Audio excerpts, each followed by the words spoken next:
Censorship and surveillance are two significant aspects of modern computing and digital governance, both of which have far-reaching implications for society. Censorship involves the restriction or suppression of access to information, often by governments, organizations, or other authorities. It is typically implemented to control the dissemination of ideas, maintain security, or enforce social norms.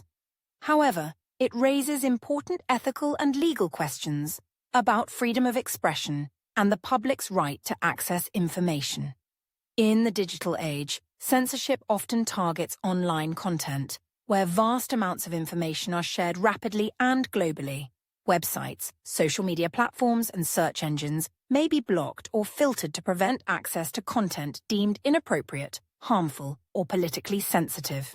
For example, some countries implement strict internet censorship to limit access to foreign news outlets, political dissent, or material considered offensive according to cultural or religious values.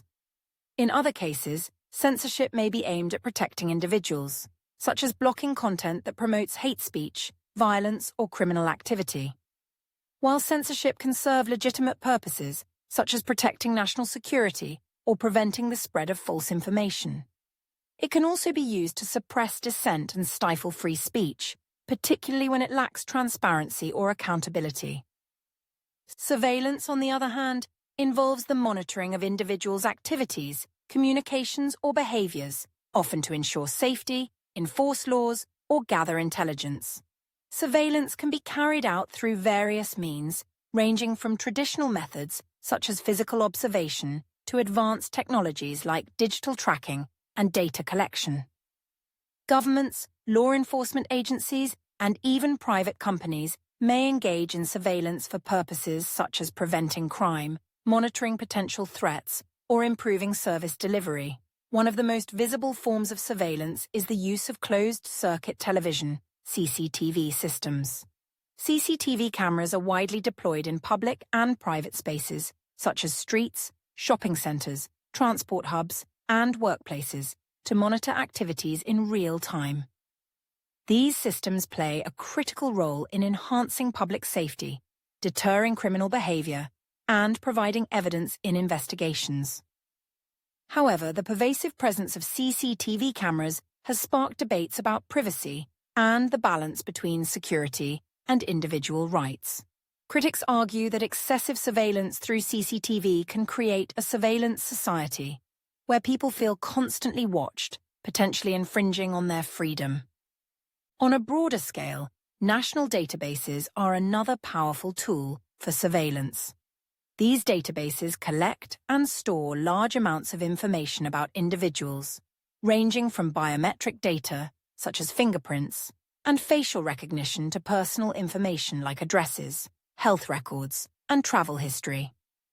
National identity systems, for example, use databases to verify individuals' identities and prevent fraud. Similarly, law enforcement agencies use databases to track criminal records, DNA samples, and other data to aid in solving crimes and identifying suspects. While these systems can improve efficiency and security, they also raise concerns about data misuse, breaches, and the potential for authoritarian control if used to track and monitor citizens without due process. The interplay between censorship and surveillance is particularly evident in digital spaces. Internet service providers, social media platforms, and search engines may be required to monitor users' activities and censor certain types of content as part of government regulations. The collection of metadata, browsing history, and communication records for national security purposes exemplifies the overlap of these practices. Critics of such measures argue that they risk eroding privacy and civil liberties, especially when conducted without proper oversight or accountability. In conclusion, censorship and surveillance are integral to how societies manage the flow of information and ensure security. While censorship restricts access to certain information to protect societal values or maintain order, surveillance involves monitoring individuals to deter wrongdoing and enforce laws. Technologies such as CCTV and national databases exemplify the tools used in these practices, offering both benefits and challenges. Striking a balance between security, freedom, and privacy remains a critical and ongoing debate in the digital age.